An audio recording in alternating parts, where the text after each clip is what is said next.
In April of 2014, Kris Kremers and Lisanne Froon disappeared in Panama after heading out of their accommodation. Speculations about what happened to the girls started with the discovery of Lisanne's backpack with her personal belongings. The police will find a camera in this bag with the unexplained photos, and the girls' phones will reveal to the authorities that they tried both Dutch and Panamanian emergency services.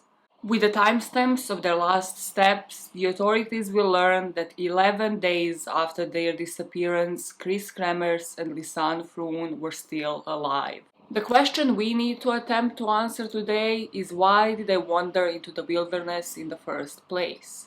This is the story of the lost girls of Panama. Are you ready to go down the rabbit hole with me?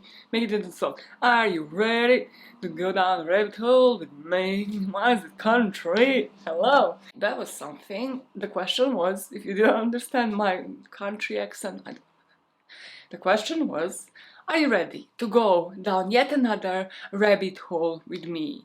We have done this, we do this on this channel on a monthly basis, so if that is something you like, if you like deep dives into these bigger cases, make sure you like this video and you subscribe to the channel. We have done Michael Peterson, The Staircase, that was a two-parter, then before that Lucy Blackman, Kelly Lane, Leonard Lake and Charles Ng, so there's a plenty. Let's just say that there is a plenty. But the only serial part that I have done like this before, that was on a complete mystery, was on Katie Up. That was 4 parts. In my head, the way I envision this case is 3 so far, okay? It might change. So far I see this as 3 really long parts. So let me tell you what I envisioned, what I'm planning to cover today, and then what we are gonna go through in part 2 and 3. So today we are going to speak about Kris and Lisanne. We are going to talk about their background in the Netherlands and how this trip came to be in the first place. Then we are going to cover the first portion of their trip before they even reached Boquete in Panama. Then upon their arrival, where they were in terms of their mood, where they were psychologically before the day of their disappearance. Today we are also going to speak about how everybody found out that the girls were missing, when did they report to the police, follow the police investigation until the point of the discovery of the rucksack that I mentioned in the intro, and the discovery of the remains. I want to say the bodies, but unfortunately in this case the remains is a more appropriate word. That is where I plan for us to wrap up part 1. Then in part 2 we are going to cover that span of 11 days. Based off of the cell phone records that we have from the girls, based off their last pictures that they have taken, and based off of what the investigators concluded on their whereabouts during those 11 days.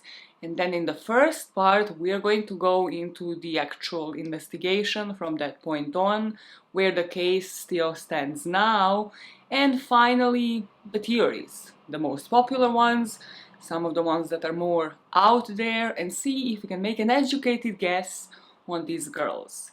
Speaking of an educated guess, just one last thing before we dive into this one, and you're gonna hate me for it, but these parters are going to be released 1 part weekly. Okay, stop screaming right now, because that's the time that I have. I'm gonna try to give you other cases in between and make sure you subscribe to the podcast channel so that you are not out of content ever. Trust me, I love my content, feed it into my veins. But I need to do this case right. Honestly, it's not even because of you. It is because I have had nightmares. I need to sleep at night, and I need to have a theory in order for me to do so. And it's also the whole point of this channel. It's why I created it in the first place. So bear with me. Just please have patience. The parters are gonna be long. Hopefully by the end of them we have some answers or are able to make some conclusions and make an educated theory on what happened to the lost girls of Panama. I just identify differently with the cases of tourists or just immigrants because, hey, if you spotted the accent, I am one of those. So that is why these cases I obsess over. I find them extremely heavy, a lot more heavy than some gruesome true crime cases out there. They just take it all mentally, psychologically, and I also want to do them right. But now, down the rabbit hole we go. Imagine if there was like a really cool animation and it just shows all of us going down the rabbit hole. Yeah, picture that now, and then meet me on the other side at the tea party. Through the pictures that you will see in this video today, you are going to meet two girls. Two really close friends that decided upon working together that they want to take a trip to Panama. The first girl you will meet is Kris Kremers, who was born on the 9th of August in 1992. Both of these girls were born in Amersfoort in Netherlands, the city of about 150,000 people. Kris was a middle child of three children with an older and a younger brother. You will meet her at the age of 21 when she had this blonde hair with reddish streaks. Some of the people will genuinely describe her as having red hair. Her family describes her as being sociable and smart, a young woman with an open character who is aware of her surroundings and is passionate about theater and arts. And about this particular passion, her family said that she would be able to talk for hours on end. Her family also said that as much as she could talk about theater, about arts, about culture, she also was really famous for loving the rock music bands, especially Pearl Jam and Red Hot Chili Peppers.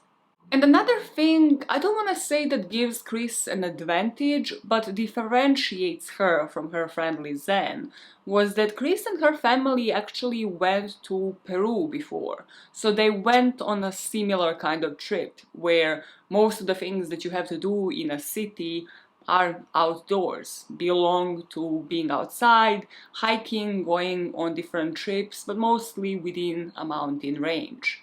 Now, why I said that that would differentiate Kris from her friend Lisanne is because Lisanne was a more introverted one. Lisanne that you will meet today would be 22 years old. She was born on the 24th of September 1991.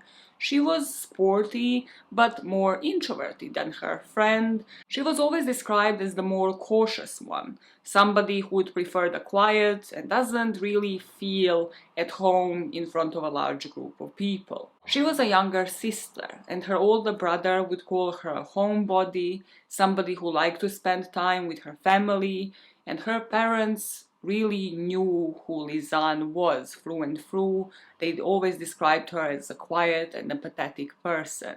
Where her friend Kris would choose heavy music, would choose rock, Lisanne loved the sounds of Coldplay and the Dutch singer Marco Borsato. I can't pinpoint the exact date when the two girls met. The book states it was a few years before 2013 when they worked together in this bar in Amersfoort in Netherlands, and the bar was called In den Kleine Hap, which my German is rusty. The book translated it as the small bite, but In den Kleine means in the small. So hap doesn't fit there, and I googled it. I couldn't find the translation of her hap. Germans, what the hell does hap mean? Doesn't matter, but it's just frustrating. Among everything else, like little small things that get lost in translation, really frustrating because there's so many things in this story that get so lost in translation.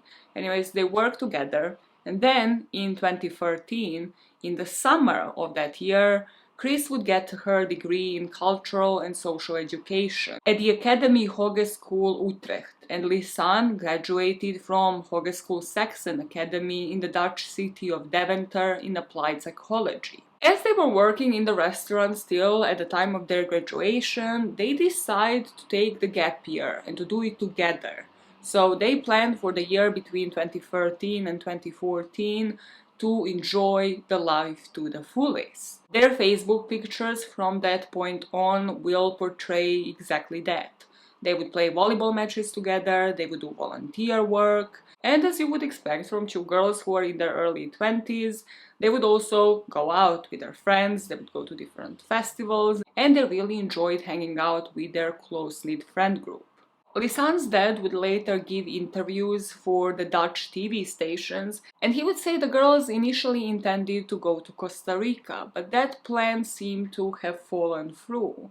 The plan was always to go somewhere abroad to South America if possible, because one of them had experience already being there, being in Peru, and the other one really wanted that kind of experience. And both of them wanted to A, learn Spanish, and B, volunteer and get that on their CV before they start looking for jobs. Now, however long this trip was to have been, I believe their parents would still have had the same reaction, because they're going to a country that they have never been to, they don't know its culture, they don't know literally anything. They want these girls to have a safe experience. Lisanne's parents were particularly worried because she didn't have that experience in Peru.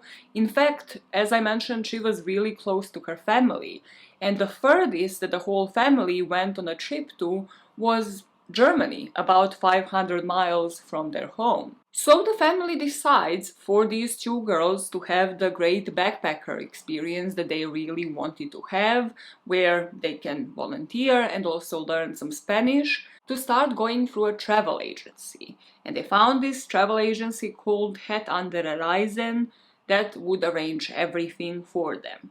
So the plan was for the girls to have 2 weeks of Spanish lessons and partying it up on the islands of Bocas del Toro, the place that looks like Bali. You will not convince me that this place does not look like some exotic-ass catalog. It's at the north coast of Panama, kind of like an isolated island, close to its border with Costa Rica, so technically it's a win-win for both Kris and Lisanne. This trip then, after they party it up, after they do some Spanish lessons, would be followed by 4 weeks of volunteering in Boquete. Boquete is a backpacker's place. There's not really much to do. There was a flower festival when the girls were there, there is a huge mountain, there is a volcano that is the most popular tourist location, and pretty much that's it. As somebody who comes from a small town, I apparently didn't know what a small town is, because that's why I'm mentioning you the population of every single place I speak about in this video. Because their city of Amersfoort in Netherlands was quite small, well, Boquete is about like 15 times smaller. You didn't do the math in your head, don't trust me on math. Amersfoort had about 150,000 people, Boquete has about 19,000. That math did not check out, did it? And listen, I come from a place that I have checked yesterday. I thought it had 200,000 people. It had almost 400,000, and we consider it a really small place, like with maybe 10 things in total where you want to be. Like, of course, there's other places, there's other cafes and stuff, but like, as a tourist coming into a place, it is literally what it says on the tin. It is for you to hike, to go up and down this route on the mountain, and to enjoy yourself, to volunteer. And unfortunately, as we are about to learn in this story, one of those things is going to fall through for these two girls. The travel agency arranged for their Spanish lesson to be provided for by this school that was called Spanish at Locations. The school and the hostels nearby where the girls will be placed at was run by Ingrid Lommers and her husband, who had the offices in other coastal towns of Bocas, Boquete, Panama City. So it is home beyond your home, right? Because you do want the personal experience, you do want somebody to take care of you, and you want to know that your family is safe.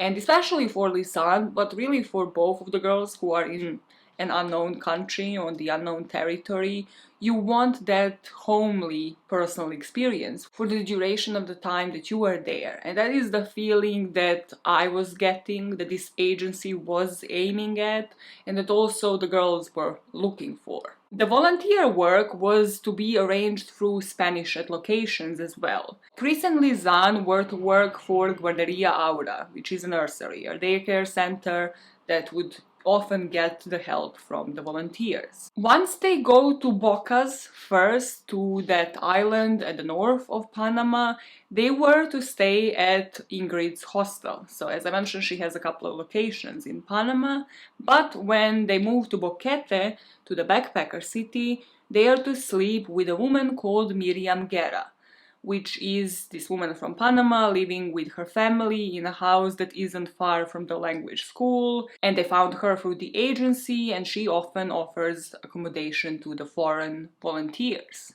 The travel agency had under horizon would end up receiving an email from the school, Spanish locations, confirming that everything they agreed upon has been arranged. So 2 weeks in Bocas del Toro, 2 weeks learning Spanish, and then 4 weeks of learning Spanish and volunteering in Boquete. And once that's done, the travel sum is paid, the preparations started. The girls will say goodbye to their parents on March the 15th, 2014 at Schiphol Airport. And from this point on, we have the point of view of Kris's and Lisanne's trip mostly through their diaries. This is how we learn that the girls reached Panama by traveling through Houston, Texas, and also through San Jose in Costa Rica. Lisanne would write in her diary, "In San Jose, I would not want to be caught dead." Finally, you could really see from these limited diary entries that the book provides that the time difference and the long flight has started to take the toll on the girls. This is what we read from Kris's diary while she is relaxing in the courtyard of the hostel once they finally reached Panama. Once in San Jose, the girls would travel to Bocas by both bus and a boat. Kris would write about the old bridge that forms the border crossing to Panama and how the atmosphere in that area was hectic. Everybody was really scared about missing the last boat of the day. And that fear eventually spilled over the two friends. Apparently, this part wasn't really planned through by the agency from at least what I have gotten, or maybe it was, there was miscommunication. But it's only once the girls go through the customs that they realize they have to catch the boat. And they probably check the time, realize that the boat is soon to depart, so against their instincts, they knew that they will stand out with the backpacks, the huge backpacks that they had on them. Again, something that they will write about their diaries with the knowledge that this required a certain risk. They hitchhiked. They took a ride from a stranger in order to make it to this boat because the alternative was spending the night at the harbor, which just isn't safe for anybody, let alone two tourists. After catching the boat, spending about half an hour on it, and finally, after 2 days of travel, they arrive at their first destination, and now it is time for them to relax. Once relaxed, it is here where you really see the change of the tone of voice, just even from their diaries. From, I don't want to be killed in San Jose, and we are stressed trying to catch a ride and not spend the night at the harbor, to dancing in the rain and drinking from a coconut, which is how Lisanne described their vacation in Bocas. During the girls' time on the island, they would meet Dutch boys, they would meet an Australian and a Canadian, and all of them would get along, so the time was flying by, just filled up with different fun things that they would do. The book Lost in the Jungle says that Kris was more measured with her words because she has experienced something similar before, but that both of the girls were really showing that they were having the time of their lives and that they really didn't want this part of the trip to end. On March the 16th, so as soon as they arrived, the Spanish lessons started. But you know how these summer schools are? You have maybe like a couple of hours of lessons and then the rest of the time is up to you what to do. And technically they're at Bali, they're not, it's Bocas del Toro.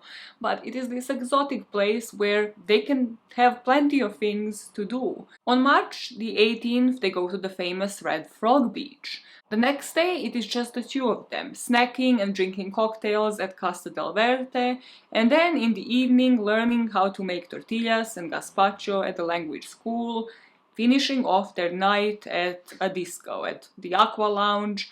That is this disco with swimming pools and an ocean view, so this is heaven, okay? This is freaking heaven. But something that I wanted to emphasize on, it is that these girls weren't leeching onto the boys that they would meet.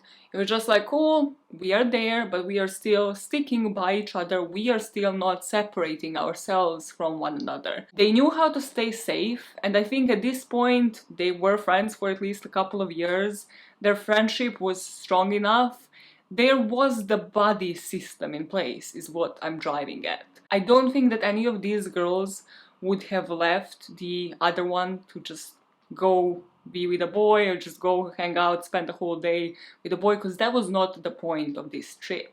The book mentions some struggles that the girls went through during this trip, and it kind of brushes it off, so it makes me think there is nothing to it, but I just still want to mention it.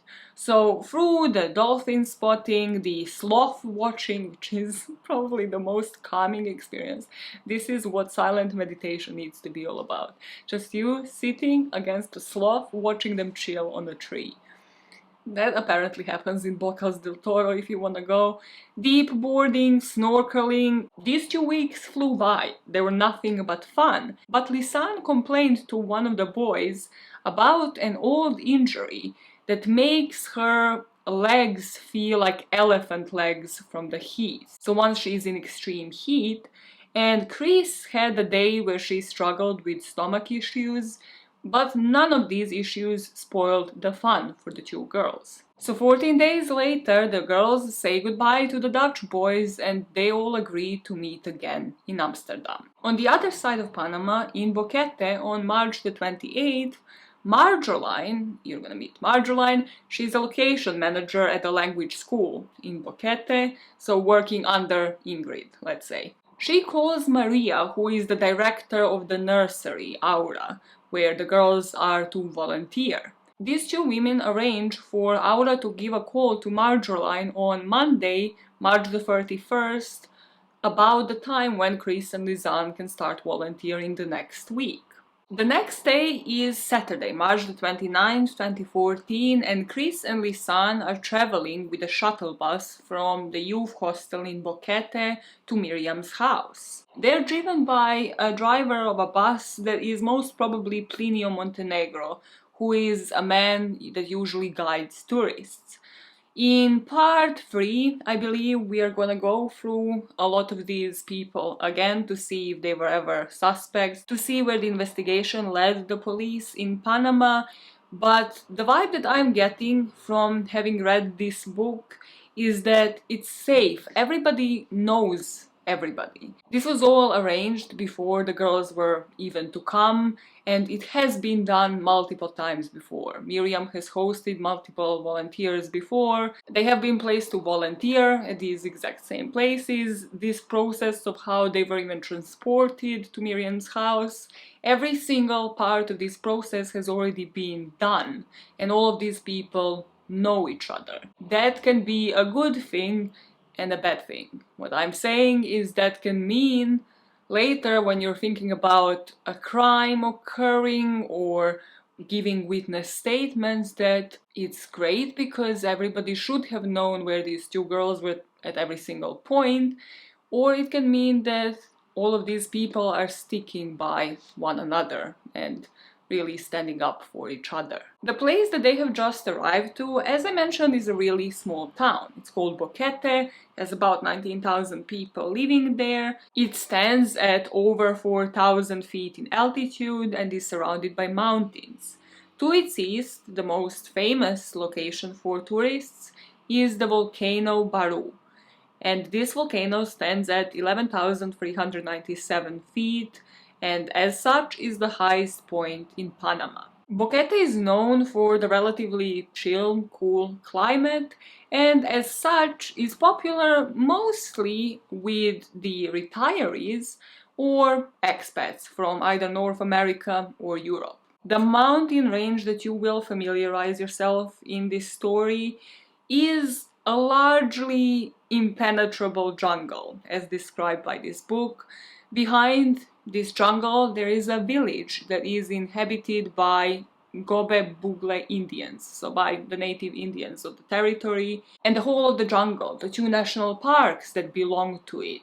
The whole path that is paved out for the tourists and the visitors to go by and reach El Mirador, the high point where they can have the overview of the whole of the Panama, is intersected by many small and some large rivers. All in all, we have a dense jungle, we have high vegetation and plentiful of outdoor activities that involve you having your boots on and being dressed quite differently than the girls would have been accustomed for the past 2 weeks in Bocas del Toro. It will come as no surprise then that this particular transition was too much for the girls, especially Lisanne, because from her diaries we found out that she hadn't actually wanted this part of the trip, but she felt she had to be able to do it.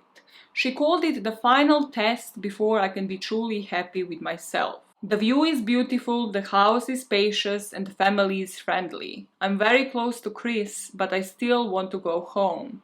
For 2 weeks nothing bothered me and suddenly I'm going completely nuts. This is so hard for me to read because I also know that her brother has read this on the Dutch television programs post their disappearance. So her brother ended up reading from her diaries, but we don't have more context on it. Because it could be as simple as her just simply putting herself to a test, making sure she gets more out of her comfort zone, or it could mean something completely different. We just don't have that insight, but I just hate that this is where she was at this point. She will soon snap out of it, at least according to, again, their diaries. That is where we left the girls off when it comes to their diaries and their points of view, but physically we left them off on the shuttle arriving to Boquete. So just a bit of a backup of a context here. We know that Marjolaine was the person that was supposed to arrange the volunteering work, and that also she, by working under Ingrid for one of those schools, also worked from different locations. So at this point she actually wasn't in town.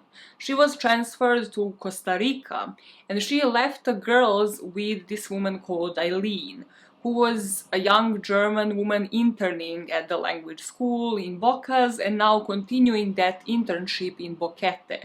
So she kind of tagged along with the girls, if you wish. She was on that shuttle bus, and finally everybody, Eileen, Kris and Lisanne, at 3:30 p.m. arrived at the bus station in Boquete. They waited there for a bit, and then at 4 they were picked up by Miriam and her son, and all of them reached the host family house shortly after. Because the language school was only a few minutes away from Miriam's host house, they briefly go there just to familiarize themselves with the location, and here they were explained where the nursery is located, and Kris and Lisanne then walk there to the daycare center, to Aura. They walk there just out of curiosity about where they're gonna start working that Monday. After that they return home because they are of course exhausted. They have done nothing but just like travel, party, probably experienced jet lag, probably experienced some sleep deprivation during the past 2 weeks. So they return to Miriam's home, and they describe Miriam's home as this environment that exuded warmth even in the pictures. That's a pleasant looking disorder, which is the best way, as somebody who hangs out with a ton of Spanish people, it is the best way to describe our lifestyle. I mean, my Spanish friends are from Europe, so like, my fat ass is from Europe, so yeah, it is all pleasant disarray around me that you will not see on camera, but you kind of can even guess from what I'm hiding behind my own back. The kitchen had a long table, and this looked to be the central place of the house, because if you have never been in a friendly household, that is where most people gather. Don't die. That is where most people gather, hang out, eat dinner, they stay behind for the sobremesa, they stay behind for the tertulias, for the chit-chat after they're finished eating. This just made me so happy, so it's all downhill from now on. We take what we can. Anyways, the mater familias, Miriam, shares her home with love, according to the book. The day of their arrival, she settled them down, she showed them their room, she gave them some food, and then she left them alone. So the girls went to the school, and then once they came back, they immediately assessed the situation and started planning what they're going to do, how they're going to spend the next 4 weeks. Because it is 4 weeks here, and it doesn't seem to be much that's going on, apart from them just going to volunteer and then, come to the family home. So they really wanted to plan this trip out. The girls are immediately checking all of the hikes, all of the tours that they can embark on. So there were brochures from the way I gathered from this book, and there were computers in the school as well. I don't know much about Miriam's house, but everybody says that there were brochures in each and every one of these places, including the hostels, etc. And that one particular thing stands out to everybody from these brochures, and that is that none of these hikes should be taken without you booking it, with the guides that exist, that are provided by the Spanish school for them, so that every single volunteer, every single expat is heavily encouraged to book one of these guides with somebody else, not to embark on them by themselves. But the girls, as they're either on their phones or browsing through one of these brochures, start planning out their trips. They figure out that there isn't much to do, but there is no reason to be bored. There's plenty of places to eat, to shop. There are multiple trail hikes that catch their attention. Sendero El Pianista, Piedro de Lino, Los Quetzales trail hike. They also figure out you can kayak and raft on the rivers, and even go to this eco-adventure park to just move around in the treetops. It's called Tree Trek. You can even swim in the Caldera hot springs, you can even go and visit hidden waterfalls, or just go to the town and shop and eat. But we don't have the context on whether or not the girls ever took it seriously and ever understood the actual danger of going into the jungle on their own, of going to take one of these trail hikes, just the two of them. However, whatever Boquete was great for, it would have definitely been great for the two girls to get their well-deserved sleep, to get enough sleep, and the next day they wake up refreshed, they wake up ready for anything. So they have some breakfast, some French toast, and then they head off to the language school for the standard welcome speech according to the book. So again, this is something that is prepared by the school. During this time, Marjoline, who is still in town, who still hasn't left for Costa Rica, tells them that they're expected at Aura, at the nursery place, from Monday the 31st, so the next day onwards. The first day of work was to start at 1 p.m. She also communicates with Eileen, the intern, and she asks her if she wants to call Aura that morning to confirm that the girls are starting tomorrow at 1 p.m. And this is when she tells the girls, tomorrow we are gonna give you a call once Eileen rings this nursery place and we are going to confirm the date and time. But, be ready to appear there and take care of the kids at 1 p.m. And at some point during this welcome talk, Kris and Lisanne, who now have all of the knowledge of the treks, have all the knowledge of these trails that they want to take, well, they speak with Marjoline and they say that they would really love to climb the volcano Baru because it's the highest viewpoint. Of course, it's the one thing there that you really want to see. They also say they're interested in a coffee tour, they want to go to Caldera hot springs, to hidden waterfalls. They're literally like everything that we have seen, we want to see, and it's 4 weeks, so we know that we definitely have the time. The waterfalls in particular were on the top of their wish list, and this is kind of why they decided and leaned towards Panama in the first place. So once they offload everything, and I suppose this was done in as excited of a tone as I have just portrayed, Marjoline tells them that the language school has one fixed guide, Feliciano Gonzalez. And this man offers different hikes, including the volcano Baru, including different sendero ones. Sendero means just pathway. And she mentions Sendero de los Quetzales and Sendero El Pianista.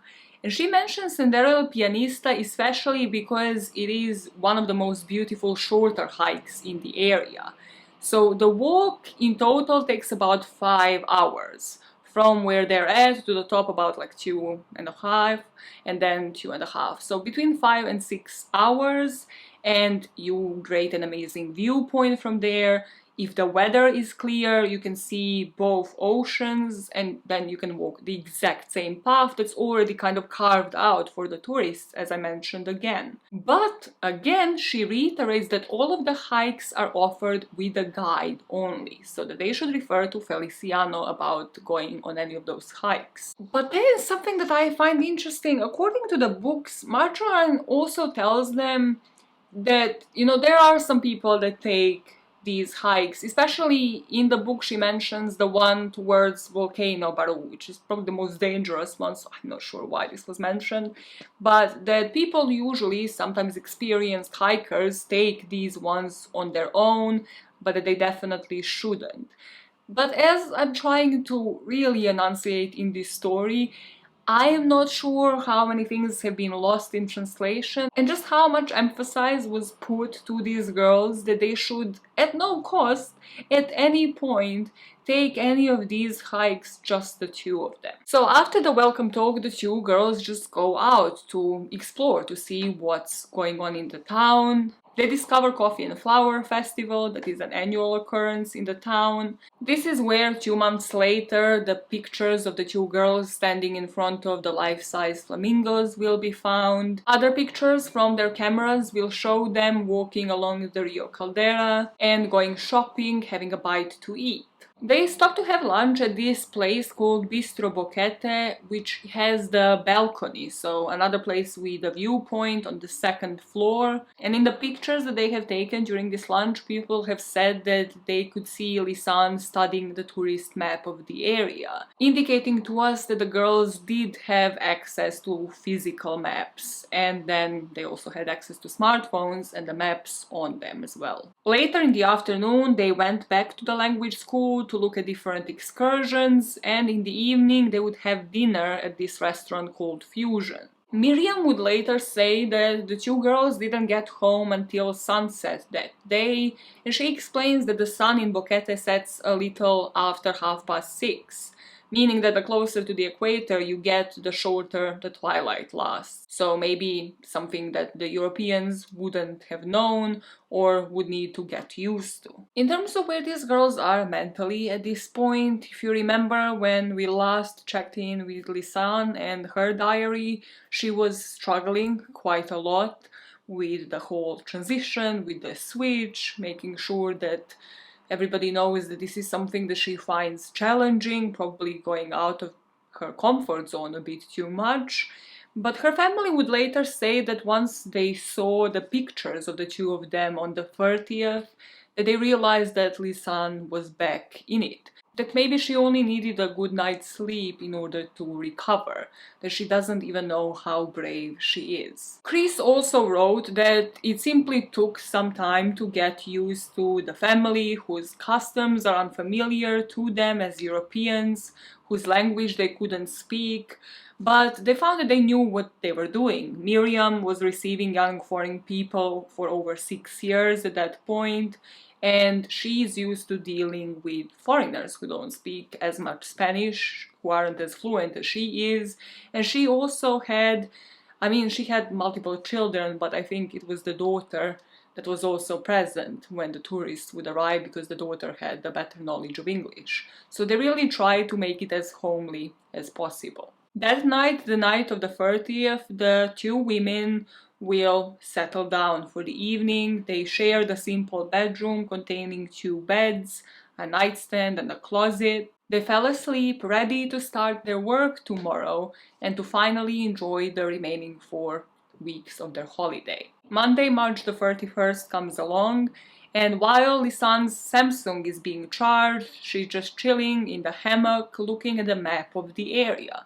Yet another indication that girls have physical maps as well. Because the girls were really keen to actually go and visit all of these places, at their request, Eileen, the intern, booked a tour to Volcano Baru for both of them for the upcoming Saturday, so April the 5th.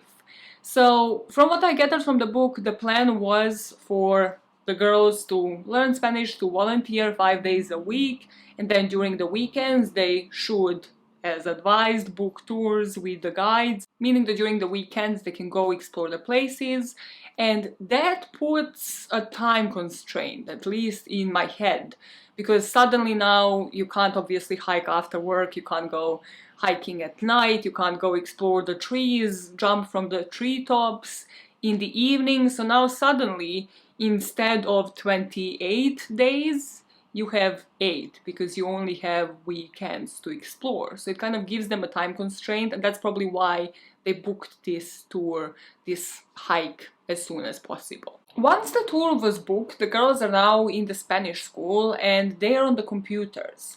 And it is said that they were looking for the information about El Pianista trail. And during the process, they also looked at the satellite images of that same trail. In the other part of town, just probably a couple of blocks away, Eileen, the intern, how many times can you say Eileen the intern? It's already engraved in their head. Eileen and Marjolein go to Aura, to the nursery place. And as I mentioned, this was the plan, right? For Eileen to go around 10 a.m. to confirm that the girls are starting that day at 1, that they should appear on the job. But this is when they were told by another person from the school, Maria, that Kris and Lisanne can't actually start that week. Maria has some obligations in David, which is like a place nearby, and she can't guide the women properly. And this is work with children, so she can't really allow them to start without any supervision. Upon hearing this, Marjolein is justifiably so pissed. So she decides, okay, I mean, this is not professional, like we already agreed that these 2 women will start, like it was already pre-planned while they were still in the Netherlands, like they're gonna be fuming. But she tries to find an alternative. So this is when Marjolein and Eileen go to Casa Esperanza. The book doesn't mention much on this. I googled it and the only thing I could find was an NGO, so technically a non-profit that does the exact same thing, so it's again work with children. Once they reach Casa Esperanza, the coordinator for the volunteers isn't there, so Marjolein is like, okay, I need to inform Miriam to inform the girls because they're gonna be pissed, like they need to make other plans, or like, I mean, I'm gonna try to make other plans for them, but I need to let them know.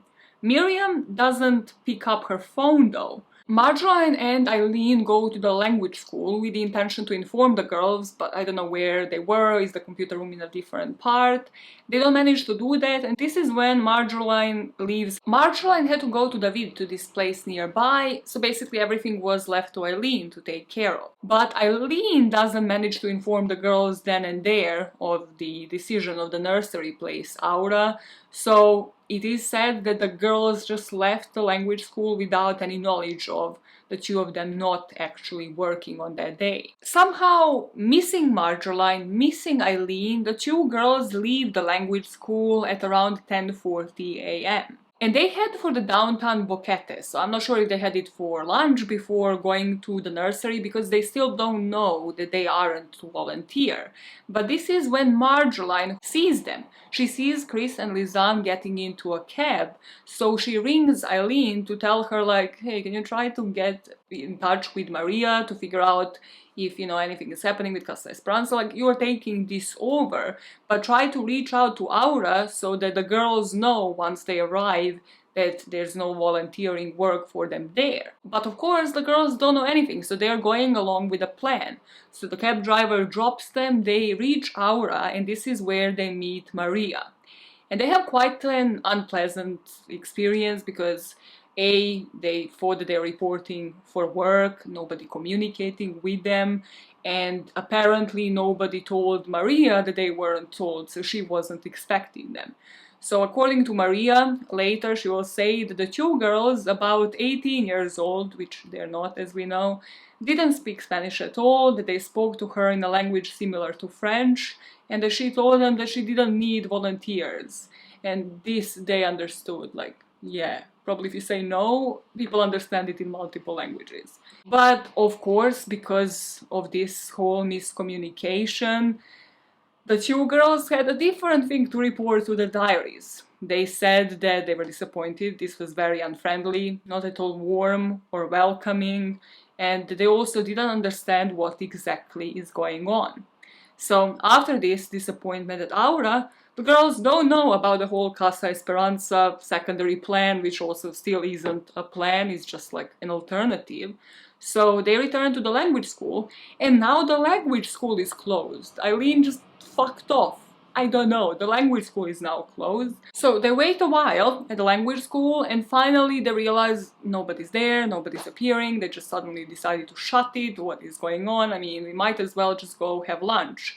So they put a note under the door of Marjolaine's office and then go to lunch. At 1:13 p.m. Kris would go onto her phone for the first time that day, and Lisanne's phone would also register the Wi-Fi connection between 1:27 and 1:38 at the restaurant where the two of them were having lunch. The two girls will have lunch, some WhatsApp messages will be sent, and after lunch they would go to Boquete Artisan Village. This is where they spoke to this saleswoman, and they started chatting to her about the walk that they wanted to make.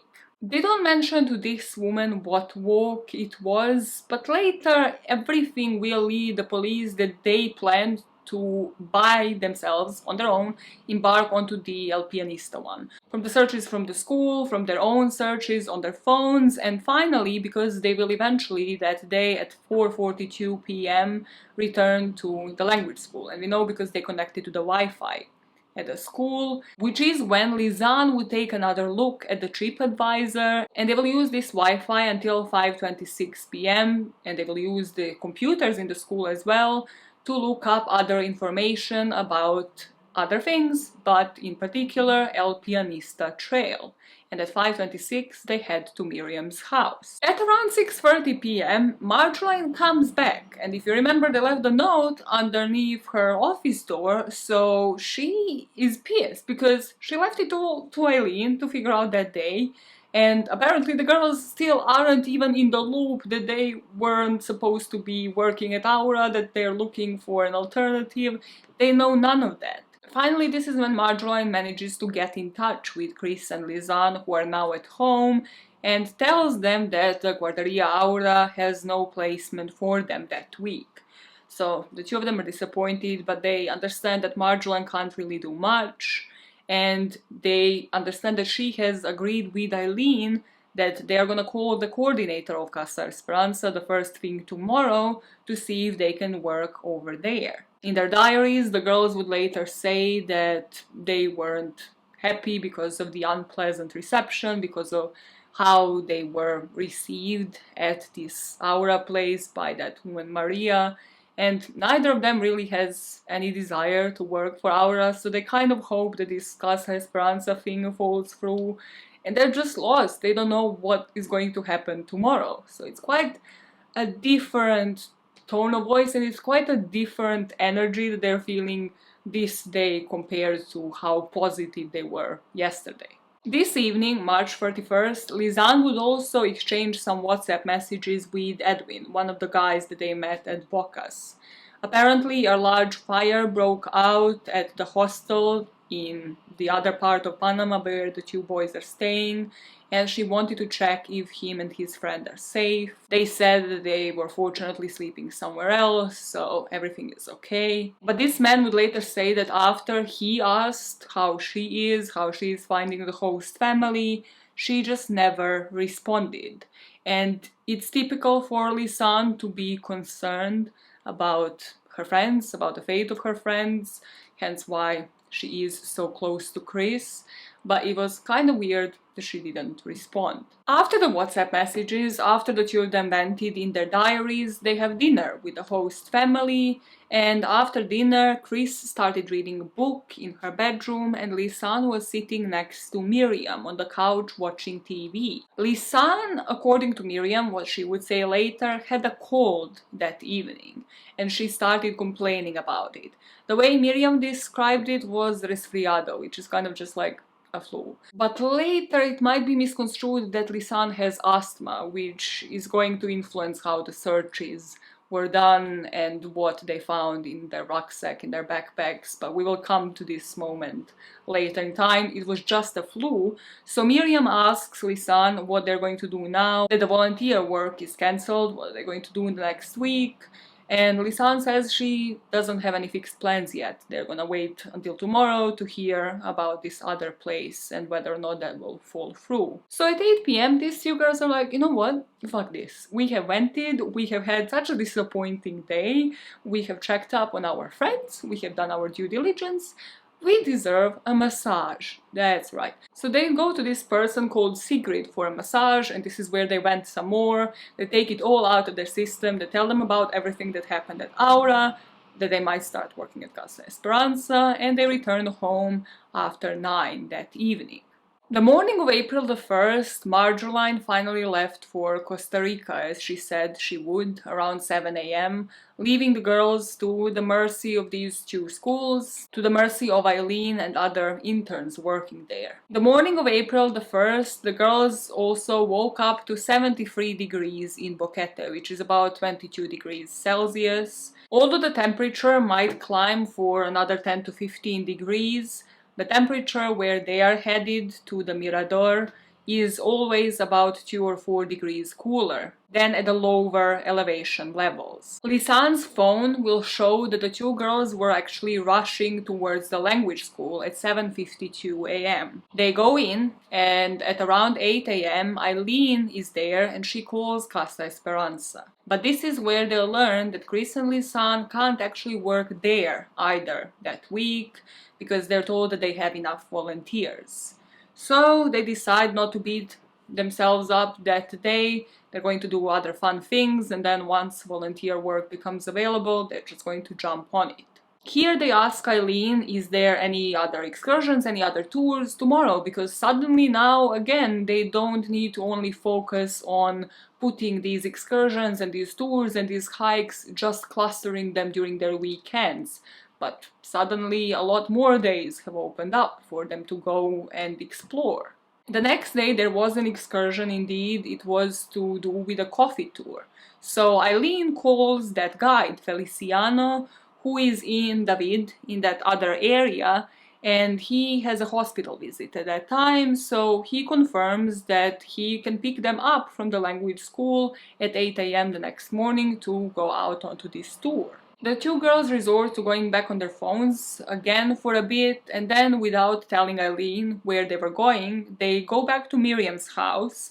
They pack only one of the backpacks. It will be Lisanne's backpack, as we'll find out later, and they also swap their shoes. I think they were in flip-flops and they put on the hiking boots. Miriam's daughter will watch them leave, and she describes that the two of them were really lightly dressed for the day, so she supposed this is just going to be a quick hike and they're gonna be coming back soon, and that they were only carrying one backpack. The two of them would go out in shorts, in hiking boots, and in really light, thin shirts with the sunglasses on. From their host family house, Kris and Lisanne took a cab down and they decided to have a breakfast at this restaurant that is called Nelvis. Here, in my opinion, they chose this place probably because of viewpoint. There was a terrace and they could sit outside. So this man that served them food remembers the brief conversations that he had with the two, with Kris and Lisanne telling him that they wanted to walk to the mountain. This waiter's name is Edwin, and he said he's almost sure that he has seen them sitting on this terrace. He told the police that, but in his opinion also all European women look alike, which, like, whoa,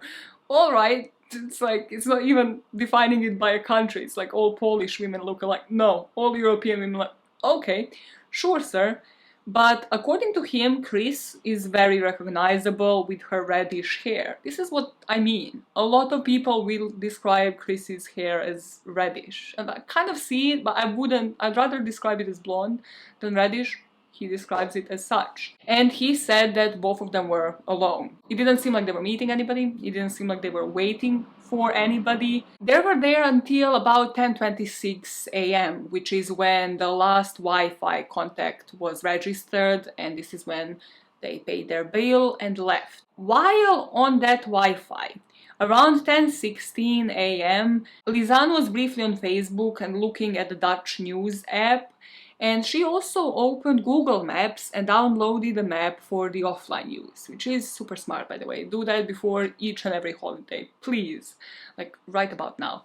But something to note, because they had physical maps. I don't know if they brought them that day because nobody saw them taking them out, but they definitely had a map on their phone as well. The reports that would later be done on their phones won't specify exactly which part she was downloading. The thing with Google Maps, because I have downloaded the offline versions of the map multiple times, you have to be quite specific if you actually want to zoom in and then go in street by street.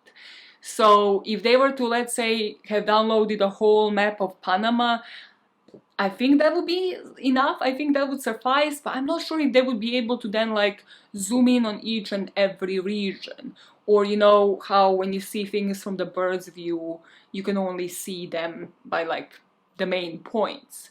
So I'm not sure, does this mean that they haven't downloaded a map of the actual area? Maybe they have just done that, downloaded the map of the whole country, not knowing that, you know, what they should have been looking for is this particular region. After they paid their bill at Nelvis, they grab a cab to Il Pianista restaurant, and this is where they start their trip a little after 11 a.m. Around 1 p.m., the two of them will reach the top of the Pianista, and this is where they will take some series of pictures with both Lisanne's camera as well as their cell phones. And these are the most famous pictures that we have on this case. At 1:14 p.m., Lisanne would shut down the Google Maps app and they would walk into the jungle. As I mentioned at the beginning of this video, our main goal today is to understand why. Why did they not just go back down the same route that they have taken? What made them decide to actually go into the jungle? Because the place that they are about to enter includes several national parks, reservations that are located in the Talamanca mountain range. The Talamanca Mountains, of which the Mirador is a part, covers part of Costa Rica and part of Panama. Something that you will familiarize yourself a lot in this case is the map of this place and its elevation. So think of El Mirador here, because we aren't moving towards volcano part, so really think about the map I'm just putting on the screen now. So El Mirador being the highest point the girls would have reached on that day. And then there are rivers flowing either to the north or to the south. So if you're thinking about it, Mirador is up high and then there are rivers flowing in the opposite direction from it, to its back and to its front. As a result of that, the northern part of the district gets more rain than the southern one, and this makes the area suitable for growing crops. But on this day, the girls probably decided to take this route because it doesn't rain. The sky is a bright blue color, and there's only one cloud here and there, which we will see in the pictures that Kris and Lisanne took. It's a perfect weather for a light walk, and they're dressed in such a way that would match these weather conditions. The pathway that the girls have just embarked on, Sendero El Pianista, meaning the path of the piano player, is actually named that because of the large stones that resemble a piano keyboard that form a staircase that covers most of this path. The final stretch towards El Mirador leads straight through a clouded forest and rises from between 4,000 to over 6,000 feet. For a European, for a Dutchman, for somebody who isn't really accustomed to hiking on the daily basis, it is a tough climb, but it isn't impossible. Local residents use this path regularly. They use it to go from the jungle with a kettle to Boquete, and the guides take tourists there from the town towards the Mirador. So everybody's aware that this hike is about 6 miles, and it takes 4.5 to 5 hours, sometimes between 5 and 6, depending on how slowly you're walking, how many pictures you want to take. there and back. But the girls haven't told anybody where they were going, so nobody even knows when to expect them home that evening, and nobody knows when it would be appropriate to ring the alarm bells. Now, before we talk about how this investigation into the disappearance of the two girls has started, let us quickly recap which state of mind did these girls walk into this jungle with. Because I think it's important to cover who these girls are, to have met these girls in this story if you really want to understand why they would have even just gone into the jungle. And here I would like you to pause this video, put yourselves into the girls' shoes, and then put it into the comments. Maybe somebody start a chain and then somebody like tag along your own opinions about why do you think they decided to take this hike against all odds, against being warned according to everybody that these hikes need to be pre-booked and that they shouldn't be taking them on their own. And finally, why after reaching El Mirador, after reaching this beautiful viewpoint, after knowing that there is a path that is ready for them to just follow it back and return, did they decide not to take it and not to return home? Now, if you have typed up the comments, I'm looking forward to reading them. If you haven't, let me know if you agree with my opinion. So these two girls went to Panama. They were each other's buddy system, they were two really close friends, and they decided to take this trip together. Full of hope. The Bocas trip of 2 weeks has resulted beyond their wildest dreams. It was exactly what they expected. And then they come to Boquete, to this place where they need to spend twice the amount of time that they spent in Bocas. So it is 4 weeks and it isn't as organized. It isn't going as smoothly for them. That is probably the understatement of the day. Because you're out of your comfort zone. You have reached this country where you don't really understand the culture, you don't really know what is going on, you don't really know anybody, and it was supposed to be organized. And what you were promised is this organized schedule, that you would be working 5 days a week, and then on the 2 days you will be exploring, you will be booking these hikes and doing whatever you wanted. But now suddenly every single plan has fallen through. I don't know if you can tell from my voice when I am pissed off, but I try to put myself into the shoes of these girls, and they are quite a few years younger than me, but even my 29-year-old self is pissed and would have been pissed in this situation.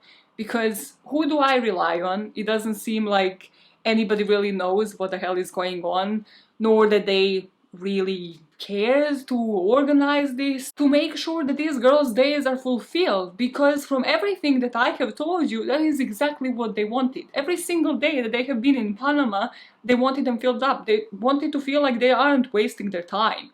They have one single gap year, out of which 6 weeks they're spending here. So they want to make out the most of it. With that in mind, after all of their plans have fallen through, they might have decided to go and take this hike, to take this adventure. And then, in my head, I know that I would be this kind of person who would then, climb on the top of the mountain, reach that adrenaline rush and be like, why not explore something else? I mean, what, now we have to return home. That's it. 2.5 hours, I need to just walk downstairs and then what? Return to the host family. I don't know what else to do with my day-to-day. We haven't really planned anything. It's not like I have to show up somewhere. It's not like I have work to do. It's not like I have to volunteer and show up in this language school. So maybe the girls wanted to prove something to themselves. If you remember, Lisanne really wanted to prove something to herself, according to her diary, that she can do this, that this is just one step forward, that she can get out of her comfort zone, she can fully commit to this trip. And Kris already had some experience. She already went to Peru.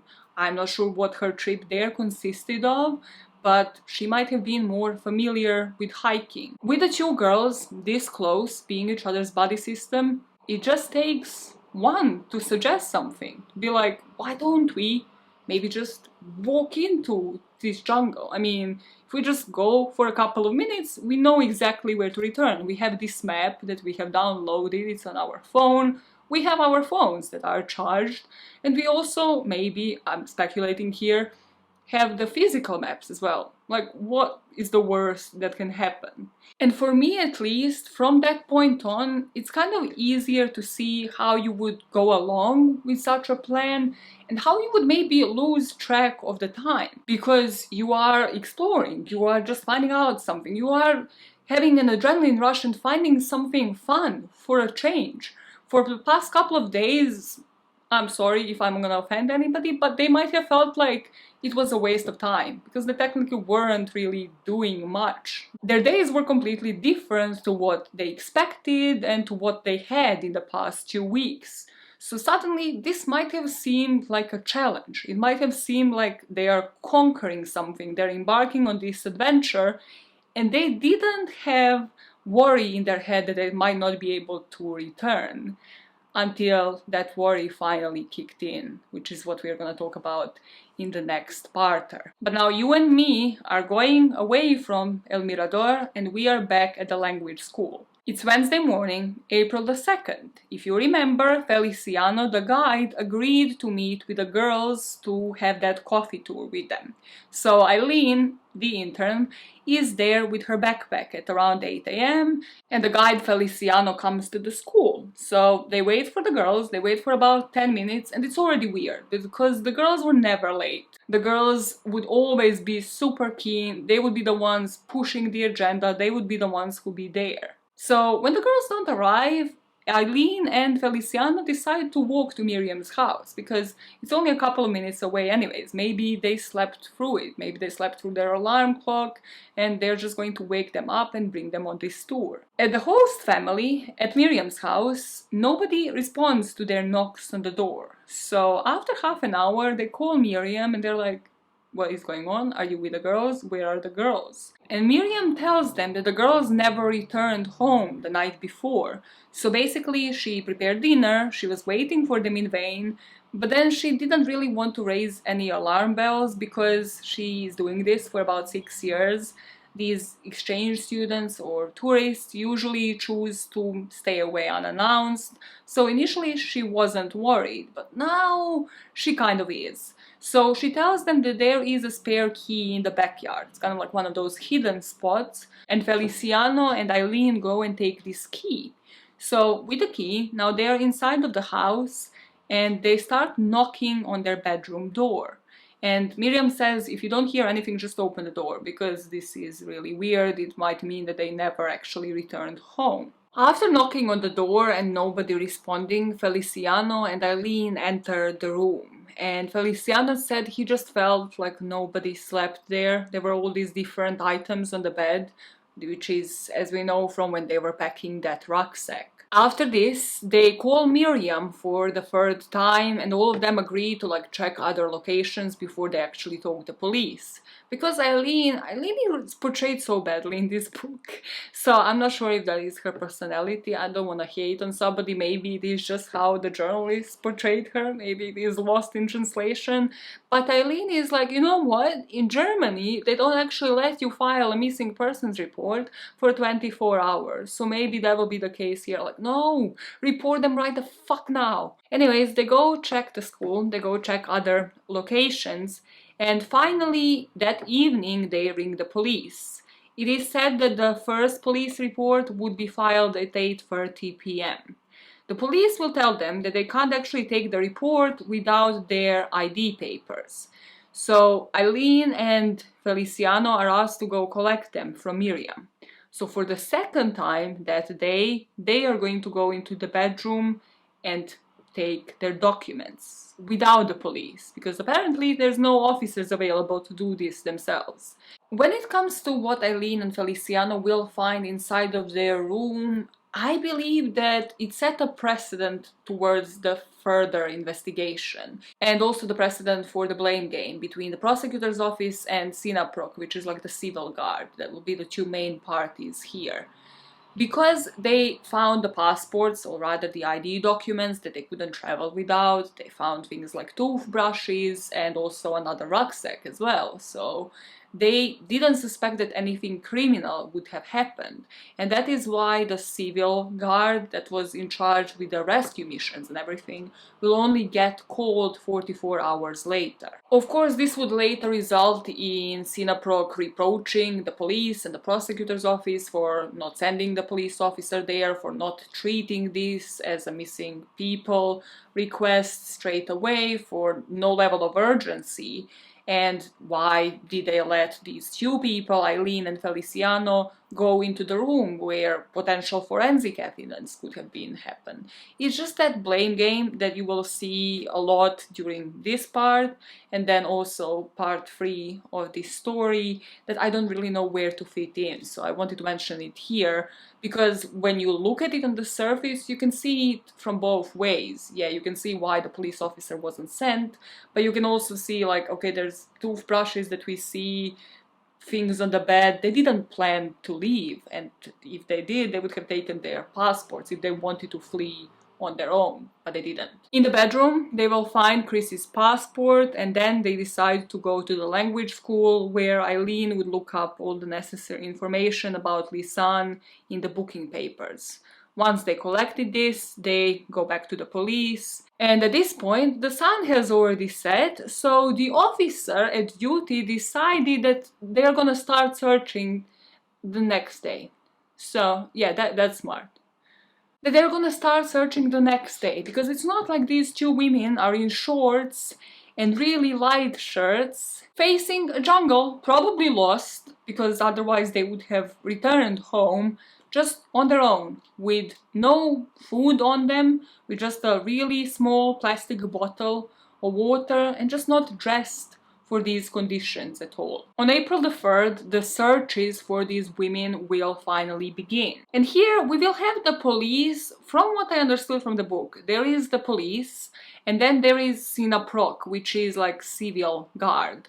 So kind of like an additional party of searchers. And both of them would be sent to be looking for girls, but then on the first day there was a first hiccup, because they were barely on their way towards El Mirador when Sinaproc office called and instructed them to go back because they had to wait for the commander from David.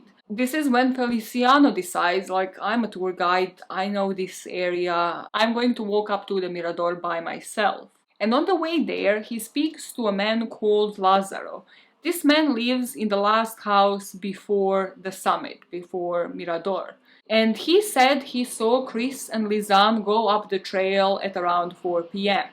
But he didn't see them go down. Something that will become a pattern in this investigation is that most of these witnesses will become unreliable. So this man, Lázaro, saw these two women through the trees. So one of the trees was apparently blocking his view, and also, of course, unless you literally have the watch on you and you check it then and there when every single person passes, the timing will probably be off. So he at first said that it was 4:30 p.m., but then he said later that it was 3 p.m.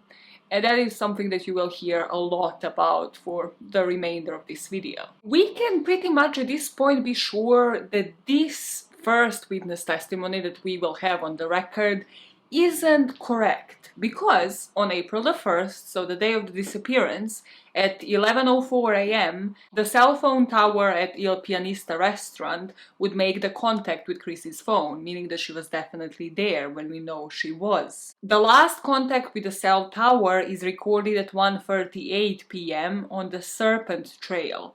This is 23-minute walk past the Mirador. 16 minutes after this, the last picture of Kris Kremers will be taken by her friend Lisanne. Lisanne's phone would indicate that on April the 1st at 1:14 p.m. and then at 1:15 p.m. last pictures would end up being taken by that phone, and these pictures were made from El Mirador, because they correspond with the pictures that were found later on the memory card on that camera. This is what the whole second part will focus on. But why I'm mentioning this is because, taking everything I just told you into the account, it's impossible that the girls would have walked the El Pianista trail on any other day but April the 1st, the day that they have disappeared. Now, Why haven't we figured that out on April the 2nd, the evening of April the 2nd, on April the 3rd? That is, I'm not gonna pretend like I know all of the answers, because that is one question that I don't have the answers to. I couldn't, in this book, in the sources online, find anything to tell me that the police dedicated some resources to actually tracking down where the cells have last been for, until their phones and camera were found in that rucksack that we are going to mention by the end of this video. Now, my question to you is that the fault of the police? Is that the fault of the investigation, that they focused all of their resources onto actually finding the girls, you know, bringing in the rescue dogs that we will find out that they have done, informing the parents, putting more people on the ground? Because I can understand that you have to think about this logically, like what would yield the best results, and that would probably in this case be people on the ground. Or is it that it's actually not possible in 2014? I don't know, maybe even now, for all I know, although I'm pretty sure it's possible now. Or maybe it is limited by the laws in Panama for the police to actually track down the girls' phones without their consent, or without the physical phones in their hands. Because from this point on, we're gonna start raging. I might need you to hold my hand, because we're about to get into the shit show that was this investigation. To fully understand why we are fuming, let us go back to April the 3rd. They're putting people on the ground to actually conduct rescue searches inside of that jungle. And they are starting off with El Mirador because that is the only one that has been mentioned. And then they want to interview people, possible witnesses on the way. But that morning, because if you remember, the police had to have their IDs. So Eileen went to the school to go through the documents, and they found it, and they found Kris's passport at their home, but they were looking for Lisanne's documents. So in those files, Eileen finds a number that she suspects to be Lisanne's, but it isn't. And because of the time difference, it was still nighttime in Netherlands. So Eileen rings this number, and Lisanne's mom answers the phone. It was the middle of the night. Lisanne's mom, Dini, thought that maybe somebody's pulling a prank on her. She picks up the phone and says, "My daughter is in Panama," and then hangs up the phone. But then she realizes, wait, why are they calling me? If this is Lisanne, like, something isn't right. I feel uneasy about this. She decides to call this number back, and Eileen responds and says that, yeah, they have just filed the police report. So the Froon family calls Het Andere Reizen, the travel agency. After that, they call the Kremers family. And finally, Kris's friend, Stefan, whose number is registered as the emergency contact with the travel agency. They would file the missing persons report with their police station, so I suppose this is in Netherlands, and Netherlands then, because this is international case, would pass on these details to Interpol. The parents of the girls would get in touch with Ingrid, who was the director of the language school, and they will blatantly blame it on her for Marjorie leaving to Costa Rica just at this time, and also for them leaving Eileen, who was, as I mentioned multiple times, an intern, a young intern taking care of all of these girls and running this show. But this is when we start getting the witness testimony and try to piece their last steps.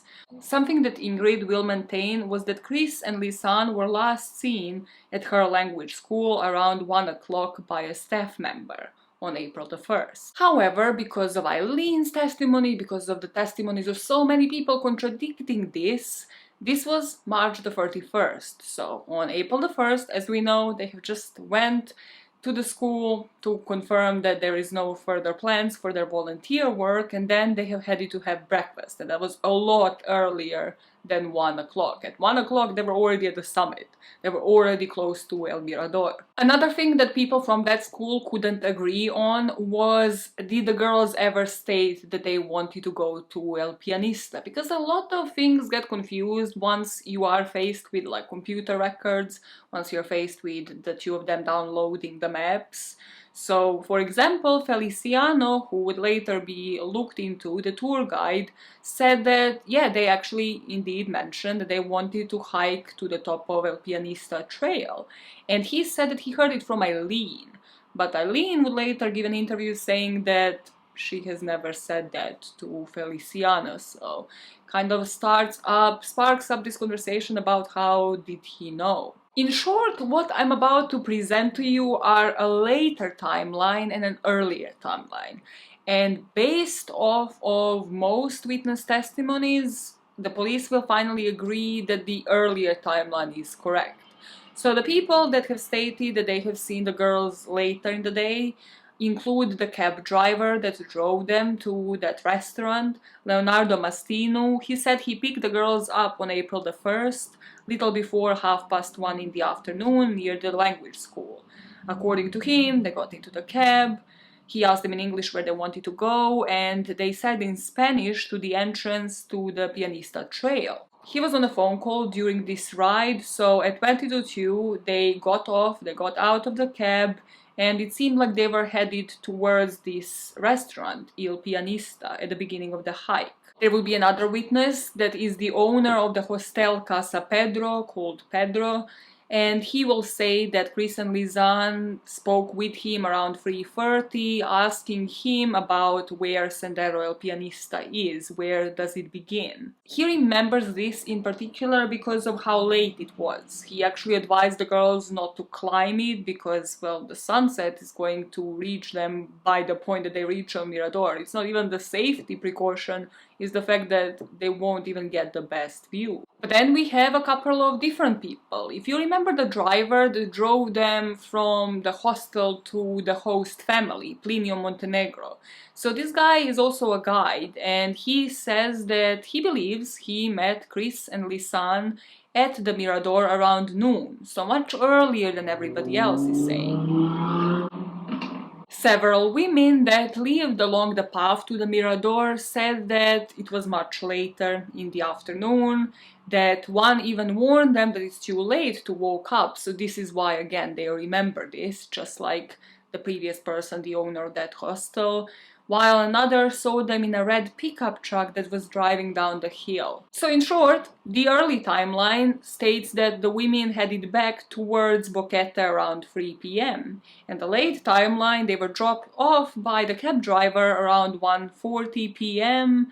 and then they embarked onto the Pianista Trail around 2 p.m., possibly even later, as seen by other tourists or business owners. But the early timeline is the one that the police will later accept, and the prosecutor's office, and truly myself, mostly because it is supported by the people that actually knew Kris and Lisanne. They knew how they looked like, they didn't make those comparisons of like, oh, every single European girl looks the same.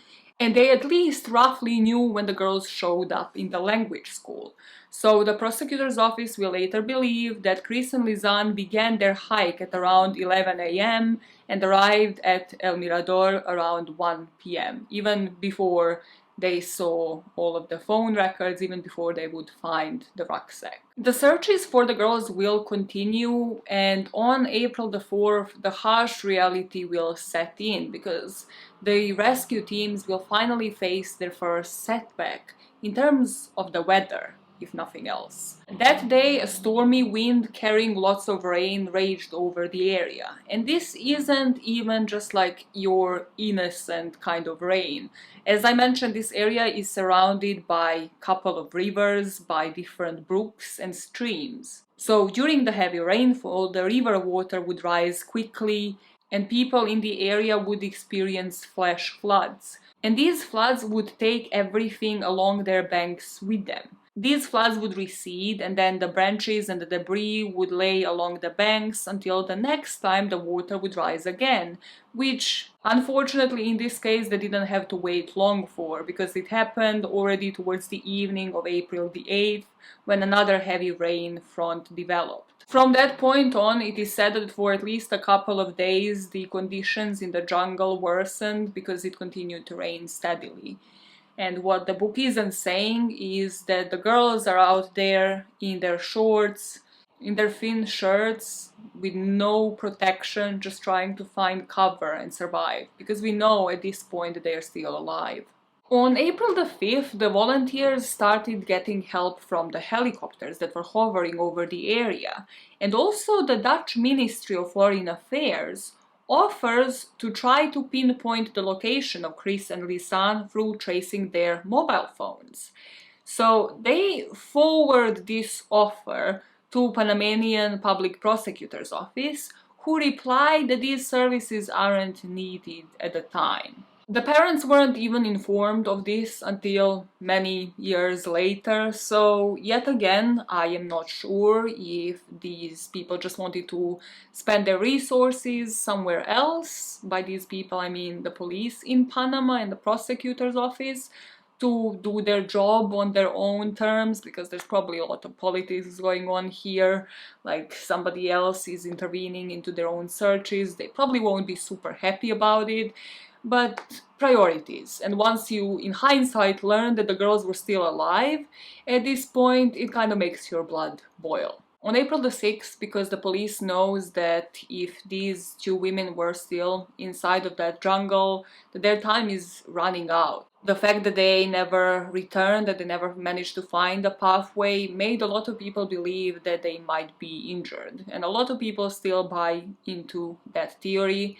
I, to be honest, still haven't made my decision, just if anybody is wondering. But even if they were not, even if they were just lost, at this point they have spent quite a few nights in the rough, without cover, without any warm clothes, and more importantly, with no food. Maybe they have found some berries, maybe they're chewing on leaves. For all we know, we have no idea. And that part, unfortunately, we will never know. You will find out why by the end of this video. We will never know what these girls were consuming for those 11 days. But on April the 6th, 60 rescue workers, assisted by other 40 volunteers and an unknown number of Indians from that tribe, from that small village at sort of the south part, if you're looking at Mirador from above, I'd say, so like back of the mountain, they were also deployed. By interviewing a few more people, they will finally get to the owner of the Il Pianista restaurant, and the owner will tell them something that he might have forgotten on that day, but in hindsight seems important. This man had a dog that was called Azul, or Blue, and this dog, apparently after the girls were there, followed them. So this dog would kind of follow the hikers for some time, and then, you know, afterwards the hikers would return him. But on this day, Blue, Giovanni's dog, returned home alone. And that's why this restaurant owner and his wife actually thought that the women might be safe, because if they weren't, the dog would have never left them on their own. Like, he would have attacked the attacker if they were followed by somebody from El Mirador into the jungle. So this is why, in hindsight, that didn't seem super important to him, but now, I mean, he eventually did tell it to the police. Despite all of the search efforts, on April the 8th, the Panamanian government said that the investigation still didn't progress. After the night of the 8th, when these rescue workers reported these conditions that they were searching in, it was slippery, it was difficult to even walk through, the president of Panama, Ricardo Martinelli, decided to deploy search dogs and also more helicopters, because at this point it has already rained for the past few nights. Then, on April the 10th, according to the newspaper reports, one of the volunteers reported finding a long blonde hair and a curly blonde hair in a bag with some food scraps an hour and a half's walk from El Pianista Trail. And this bag was found inside of a small cave. So apparently it contained cookie crumbs, a packet of juice, and a can of Pringles. But also they found a pink inner sole, which they connected to Lisanne because of the brand. When it was posted on forums, people claimed that this is a Dutch brand called Wild Beast and that their shoes had pink soles. Soon after examining this bag and the hairs, the Dutch TV news and also the authorities in Panama would release statements saying that the hair and the scraps are not Kris's and Lisanne's, but still, this meant that Sinaproc, the civil guard, was sent towards that area. That, I mean, if you have excluded it, then why send more resources to it? If you truly believe that this is not them, because then it's wasting the resources there. This whole investigation is just like, I'm gonna need a painkiller after it. I don't know about you, but I hope you have some on hand. Don't overdose with painkiller, don't take it. Shut up. Unfortunately, as it goes with most of these investigations, once it doesn't yield any results, after a couple of weeks, it scales down. And this is exactly what happened here. So despite all of the search efforts, Kris and Lisanne still didn't turn up 2 weeks after they disappeared, and Sinaproc scaled down the investigation. So the police took over and the parents decided to do something to keep the people going, to keep the memory of the girls alive. And on April the 23rd, 2014, they established the Find Kris and Lisanne Foundation.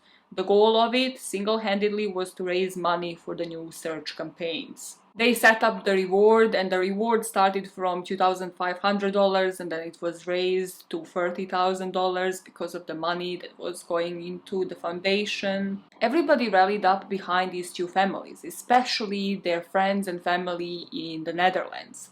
Everything that you can think of, the concerts, benefit dinners, auctions, sports activities have been organized in order to raise money and keep these search rescue missions alive. Lisanne's volleyball club held a benefit match. In Kris's old school, the teachers were active, they organized a concert. A bunch of famous Dutch performers, singers, pianists were willing to perform free of charge just to get people to go and familiarize themselves with this disappearance. On May the 25th also, the dogs, rescue dogs, left Schiphol Airport for Panama because the government from the Netherlands actually sent a bunch of rescue dogs in order to continue the search. And these dogs would continue searching for the girls until June the 4th. I've read multiple contradicting things here as to why couldn't the dogs find anything. Why, especially once you learn how the remains were found, why couldn't they smell anything, like when they've searched all of these areas? But then I've also read reports that these dogs were actually extremely useful because a ton of areas, and by areas then the possible scenarios, were also excluded. When this crew returns to the Netherlands on June the 4th though, still nobody knew what happened to Kris and Lisanne.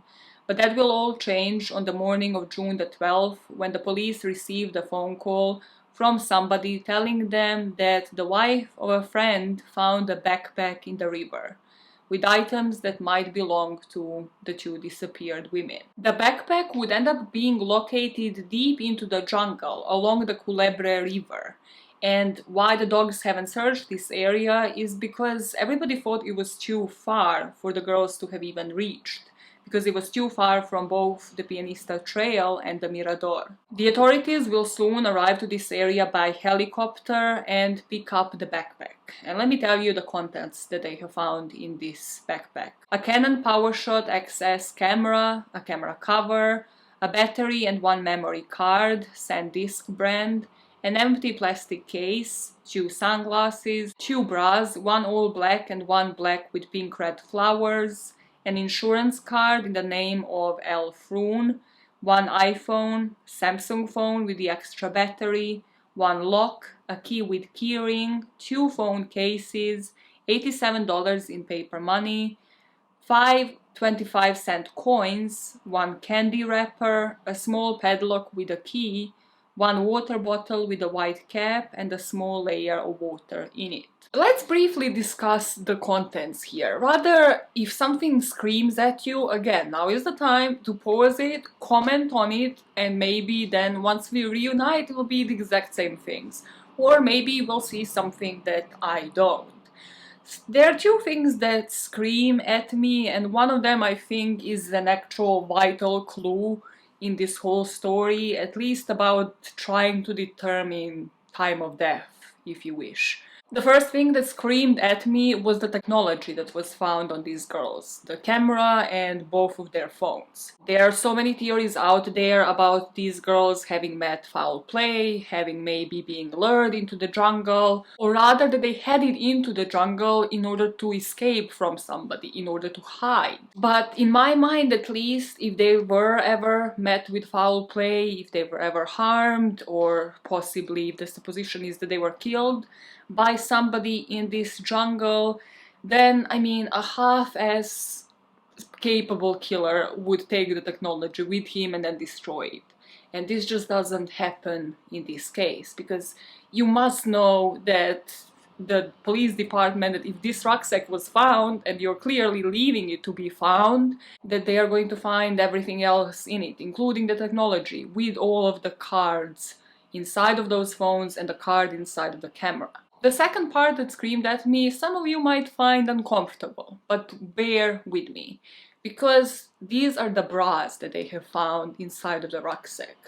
There are posts and posts on Reddit, there are forums on forums about why the bras weren't on the girls, you know, why were they found in the bag, why did they leave them behind? They only had a couple of items of clothing on them regardless. Like, this would have been just another layer. So if this was the case with me, if you were to find my own rucksack somewhere in the middle of nowhere and you were to find a bra in it, I feel like the amount of posts that you would see on something like this would be very limited. And that is because your homegirl here hasn't worn a bra in about 2 years. But something that probably nobody knew until this very moment is that most of my rucksacks do have one in them. And that is mostly because I never know if I'm gonna be called into the office, or like, I don't think what clothes I put in. I could have put in like some white see-through shirt, and then maybe from the gym or wherever I'm gonna need to change and then soon realize, well, I can't appear at work like this. So I always have like one on hand, but in 99% of the cases not on me. Everything that I have read makes me believe that this isn't something that the girls would have done, meaning that they mostly used to wear bras every day. Some of you would say like normal people do, Maya.